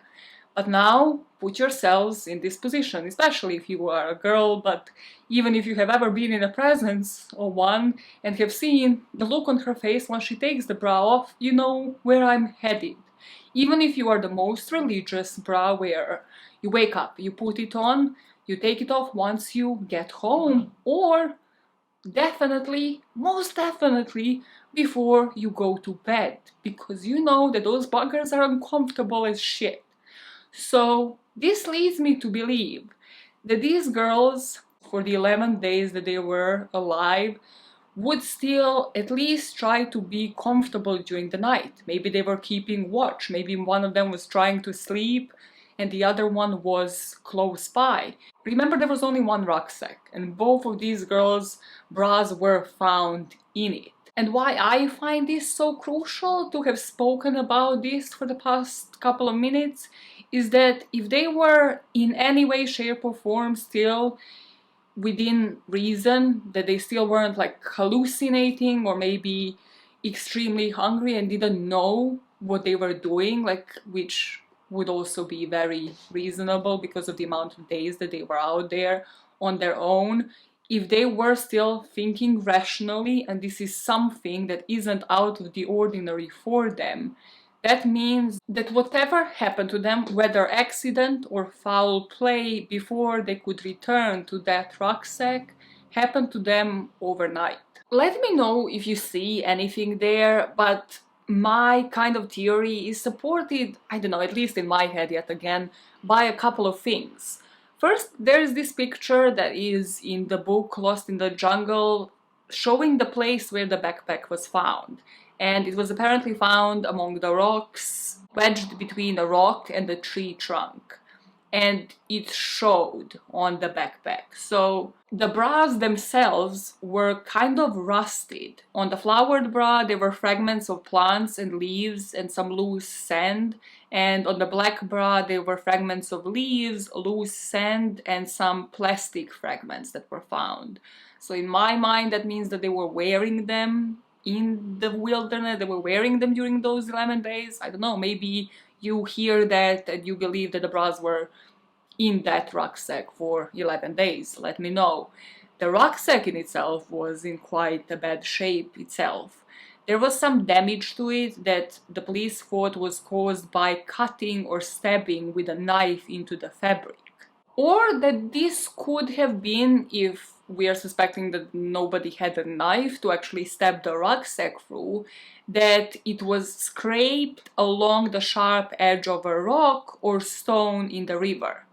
Basically, by the time that they found this rucksack, the threaded ends of it were kind of damaged by either stabbing or cutting and were really frayed. But to me, something else that stands out is how it was found. And I'm so glad I found this picture because I haven't seen this anywhere online. The fact that it was found between the rock and the tree trunk, and that is why it was located. Otherwise, it might have fallen into the river. Makes me again think that these girls must have been in some right sense of mind when they left it there, because they kind of try to make it wedge so that they can return to it at some point. Maybe this was their stakeout location and this is where they wanted to return later to get the belongings that were in that rucksack. Another interesting thing that I hope I find more information on for one of the later parts, but the book gives me a bit of conflicting information so far, and that is the amount of fingerprints that were found on this backpack. And not just the backpack, but also the items inside. For all I know so far is that they didn't incriminate anybody, that they excluded everybody who was in touch with the backpack, so people in the lab examining it and then people who have actually found it. But still, I just find it extremely interesting that this backpack went through this many hands. And not just that, but that the items in the bag did, and that this is kind of common knowledge on the internet.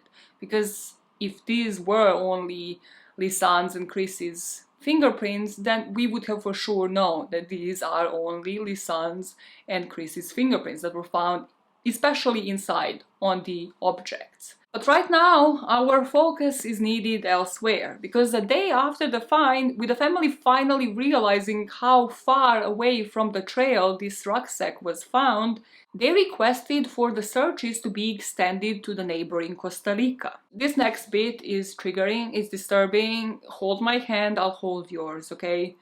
A week after, a shoe with human remains was found, and also a piece of pelvic bone. These remains were found behind a tree trunk along the Culebra River by a search team of 6 volunteers that included Feliciano Gonzalez, the guide who first reported Kris and Lisanne missing. Dutch National Forensic Institute was to analyze the items from the backpack, and the shoe and the bone were sent to Panama City for autopsy. The shoe that was found was from Wild Beast brand, the brand that I mentioned before, and as I mentioned, this was exclusively sold by Dutch retail chain Paris Sport, and this was the very brand that Lisanne was wearing. By June the 22nd, 2014, it was established that the foot belonged to Lisanne, but they didn't still know any further information on the pelvic bone just because it takes longer to get the results on it.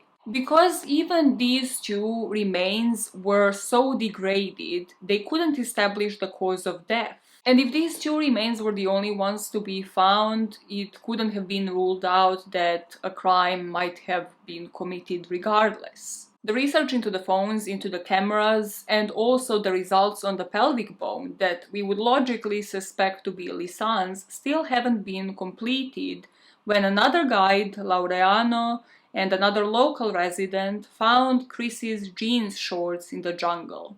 It was just lying near a second rope bridge. There are gonna be 3 particular rope bridges that we are to care about in this story a bit later, but many media reports said that these shorts were found neatly folded on a rock. But the journalist that first published on this story, that interviewed the witnesses, said that they have said that the shorts were floating in the water. On June the 25th, a few days after, a DNA match announced that the pelvic bone did not belong to Lisanne. It belonged to her friend Kris Kremers. On July the 18th, a memorial service was held in the Netherlands, a church in the hometown of Kris and Lisanne's. And this is also when the parents announced that they are going to be working separately. They're going to be following up with the police separately, and eventually even the foundation will dissolve 3 years later, on May the 26th in 2016. In late July, so even over a month after the shorts were found, farmers discovered skeletal remains. And then a few days after, on August the 3rd, more bones were found, again along the Culebra River. There was a piece of skull that they found on this occasion, and also a piece of a human rib. A lot of these bones were attributed to animals, to a child, and then to a man, but the small piece of rib did belong to Kris Kremers. Towards the end of August, these indigenous people, again near the Culebra River, found 2 bones of a lower leg, a smaller bone, and a piece of skin. The chief of DNA at the Forensic Institute of Panama would confirm that these remains, part of the left femur and left foot, belong to Lisanne. For you to even be able to try to grasp the rest of the story and how the rest of the bones, the limited amount of remains, were found, I'm going to put a map on the screen. First of all, I'm going to put a legend so that we learn some Dutch. We have to learn some Dutch in order to understand this map, okay? So let us familiarize ourselves with some Dutch words. We have words for thigh bone. Hopefully you will never need these words in Dutch ever. But we have a word for thigh bone, for Lisanne. We have a word for rucksack. We have shoes and pelvis. We have broek, that means bridge. We have pants. And then we have a word for a photo. Now I'm going to put a map on the screen for you to understand where these remains were found. When I am trying to make sense of this map, I first start with the bottom bit. Because we have Mirador, we have where Boquete is, we have where Il Pianista was, and we sort of have the beginning of El Pianista Trail. We know that the girls were in that area, and photo 508 refers to the last photo during the daylight that they have seen. Photo 08 is the last one that they have taken once they reached El Mirador. If you're checking the Mirador area, you can see the elevation is over 2000 meters. So now for me, start following the Culebra River.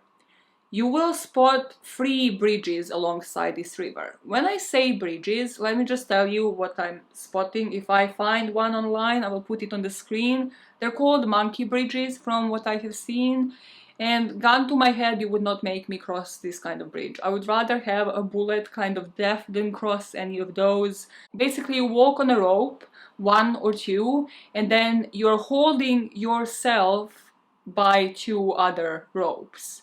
So there's no stable ground for you to walk to, there are no handles on the side, there are no railings. It's simply the bridge that is made out of 3 or 4 ropes at best. By the second bridge, we can see that this is where Kris's pants were found. And then further down the river, past all 3 bridges, we see that this is where Lisanne's pants would end up being found later, the shoe that was connected to Lisanne, and the pelvis bone that was connected to Kris. Then even further along, and again if you're paying attention to the elevation point, close to Alto Romero, this is when they found the rucksack, this is when they found Lisanne's thigh bone, and also Kris's rib.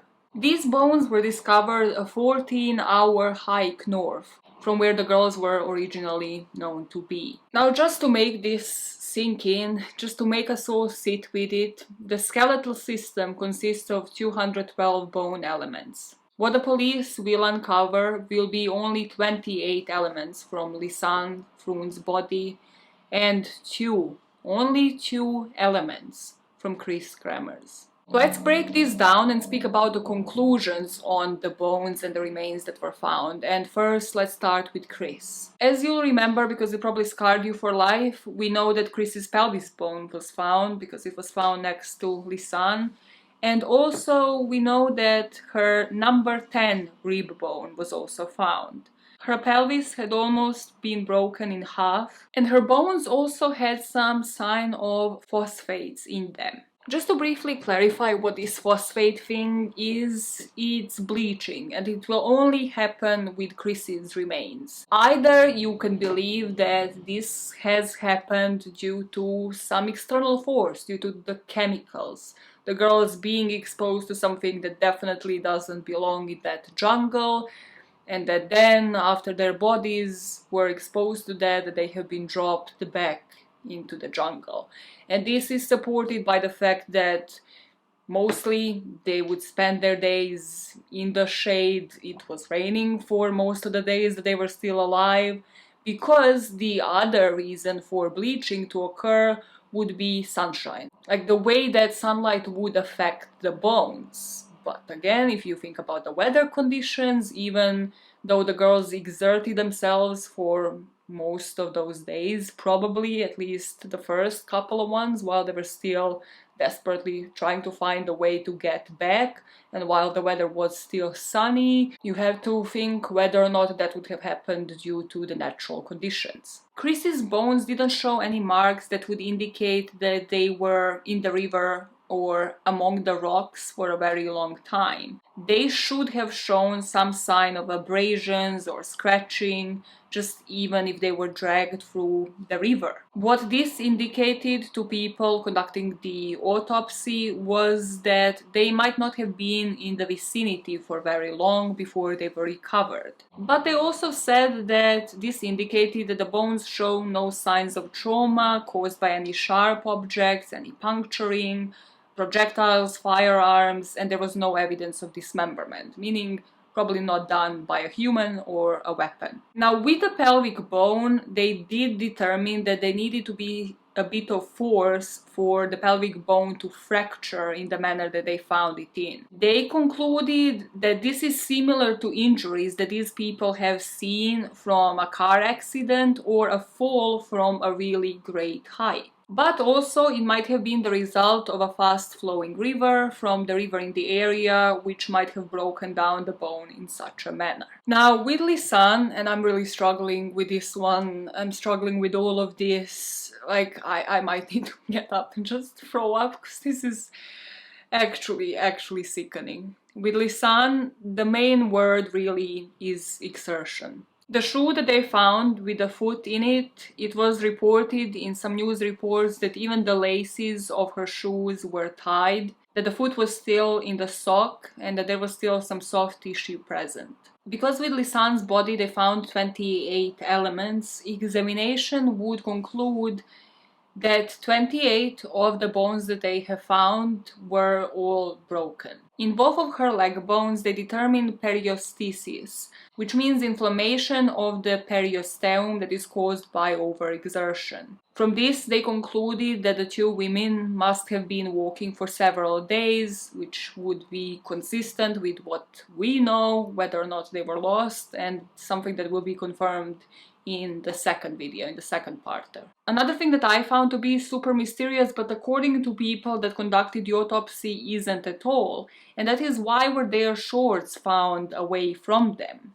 And the fact that they were found away and where they were found in the river can be explained by these people performing the autopsy, who said a body undresses itself in the river.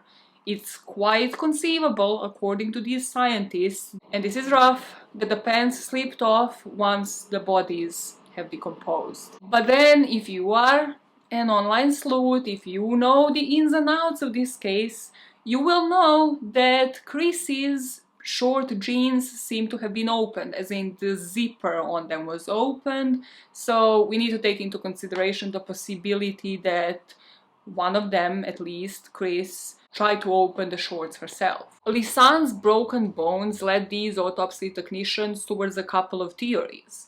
One being that she also must have fallen from a great height establishing the accident theory. The broken pelvis here would support that, as well as the rest of the broken bones. But a number of specialists spoke against that conclusion, because the fractures could have also been caused by a rock that fell on her foot, and then the rest of the fractures might have been caused by the prolonged forced walking. The people who are negating the first theory say that they have seen such fractures as present on Lisanne in untrained marathon runners. So somebody like me, if I was to run a marathon, apparently I would have all of the bones in my legs broken. And this theory is also supported by the medical literature, where periostitis often occurs when people intensify the training and overload the muscles, and this clearly isn't something that she was doing until this point on. When it comes to the conclusions on Lisanne's remains, first they focused on the foot, because here there were 3 bones that were broken. Her heel, ankle, and all of the bones below the foot were intact and not broken. The examiner concluded that there's only 50% chance that this was caused by a fall from the great height. There's 50% chance that it was caused by another type of injury, like a rock falling onto her foot, a weapon coming from above and striking the foot from the above, causing that injury. Generally, if the first theory was to apply, if she was to have fallen from a huge height, well then the bones on the bottom of her foot would have been broken as well. This led them to believe that she would have had to fall in a very specific way for only the top part of the foot to be damaged. Here, just like with Kris, none of the recovered bones show any abrasions, any marks on them. There's not even normal wear and tear where you would expect if the bones were to be washed down the river. Just like with Kris, this leads them to believe that this can indicate the bones hadn't been there very long when they were discovered. With Lisanne, they found a small piece of skin, and this was a rolled up piece of skin. Initially they thought it was from her shin bone. It still had maggots present. But later they determined that this piece of skin was from an animal. And as I mentioned, something super important, which is that her leg bones show that she has overexerted herself. Something to ponder on for the future parters, and just in terms of you forming your theories, are really the differences between these remains. As we know, only Kris experienced bleaching, and this is weird if you're assuming that the women didn't die separately, that they didn't separate for those 11 days and lived in completely different conditions to one another. Another thing that was determined, and this is insane when you consider the amount of injuries found on Lisanne, but they knew that she lived longer. And they knew it because of the maggots that were found on that piece of skin. Maggots and insect holes were found in the parts of Lisanne's remains. And if both of them were to have died in early April, it would be impossible for the live larva to still be visible there. The conclusion that all of the scientists, forensic pathologists, will make was that Kris and Lisanne fell down and landed several yards below one of the monkey bridges, deep in a canyon, where then, unable to move, they will ultimately die. Their remains after that would succumb to the nature, and some of them will surface near the Culebra River. But this conclusion will ultimately raise the eyebrows of many internet sleuths that will start asking questions. Most of those questions revolve around 2 particular topics. One being, is this the case of a botched investigation? And the other one being whether the truth lies within the 11 days that Kris Kremers and Lisanne Froon spent in that jungle alive. And that is where we are picking up for part 2. This one is already... Does my laptop even have this amount of memory? I don't know. But to go back to that first question that we have set out to answer, why did the girls choose to go inside of the jungle in the first place? Why didn't they just follow the pathway back? Do you agree with me and my theories? Do you disagree and think it's complete shite? And so far, knowing the results of the autopsy, knowing how and where the remains were found, Can you make sense out of it? Is any theory standing out to you over all of the rest? But that is it from me. So with the hope that we are gonna get to the bottom of this and figure this out once and for all by the end of part 3, or maybe even more, because if they're all gonna last for about 3 hours, Maya, maybe split them a bit more, huh? How about that? So I'm gonna exit this video because apparently the screen behind me has also given up on me, and leave it to it, did it? Leave it to it. Start commenting. Put your detective caps on in the comments. I wanna have discussions. I wanna start up debates. I wanna start this fun. I'm gonna do it. I'm gonna start up the fun. No, I don't. I don't. Like, we can disagree, okay? We can have different opinions. Also, especially because literally nobody knows 200% sure what actually happened in this case. Yeah, that part. It's really creepy doing this with a black screen. It's like blackout. Okay, bye now. Bye. I'm taking off my rings. Bye. Oh, bye, guys.